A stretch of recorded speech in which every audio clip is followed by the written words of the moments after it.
അങ്ങനെ കാത്തിരിപ്പിനൊടുവിൽ കുണ്ടന്നൂരിലെ കുൽസിതലഹള എന്ന ചിത്രത്തിൻ്റെ ഒഫീഷ്യൽ OTT റിലീസ് തീയതിയാണ് ഇപ്പോൾ പുറത്തുവന്നിരിക്കുന്നത്. ആ ഒരു അപ്ഡേഷനാണ് ഇന്നൊരു വീഡിയോ ഭാഗത്ത് നമ്മൾ നോക്കാൻ പോകുന്നത്. വീഡിയോയിൽ മുൻപേ വീഡിയോ ലൈക്ക് ചെയ്യുക, ചാനൽ സബ്സ്ക്രൈബ് ചെയ്യുക. ഈ വരുന്ന ജൂലൈ മാസം അങ്ങോട്ട് ധാരാളം ചിത്രങ്ങൾ OTT റിലീസ് ചെയ്യുന്നുണ്ട്. നമ്മുടെ ചാനൽ ഭാഗം പരിശോധിച്ചാൽ ആ വീഡിയോയ്ക്ക് നിങ്ങൾക്ക് കാണാൻ വേണ്ടി സാധിക്കുന്നതായിരിക്കും. ലുക്മാൻ നായകനെത്തിയ ചിത്രമായിരുന്നു കുണ്ടന്നൂരിലെ കുൽസിതലഹള.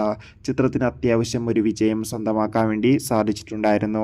അതുകൊണ്ട് തന്നെ എല്ലാ സിനിമാ പ്രേമികളും ഒരേപോലെ ചിത്രത്തിൻ്റെ OTT റിലീസിനായി കാത്തിരിക്കുകയാണ്. ഫൈനലി ചിത്രത്തിൻ്റെ OTT അവകാശങ്ങളൊക്കെ സൈനാപ്ലേ എന്ന OTT പ്ലാറ്റ്ഫോം സ്വന്തമാക്കിയെന്ന് ഒഫീഷ്യലായി കൺഫേം ആക്കിയിട്ടുണ്ട്. ഇപ്പോൾ ഇതാ ചിത്രം ഈ വരുന്ന ജൂലൈ 11-ാം തീയതി OTT റിലീസ് ചെയ്യുമെന്നും കൺഫേം ആക്കിയിട്ടുണ്ട്. അതുകൊണ്ട് തന്നെ കുണ്ടന്നൂരിലെ കുൽസിതലഹള എന്ന ചിത്രം നാളെ നമുക്ക് വൈകുന്നേരം 5 മണിയോടെ ആയിരിക്കും സൈനാപ്ലേ എന്ന OTT പ്ലാറ്റ്ഫോമിലൂടെ ലഭ്യമാകുക. കാത്തിരിക്കാം.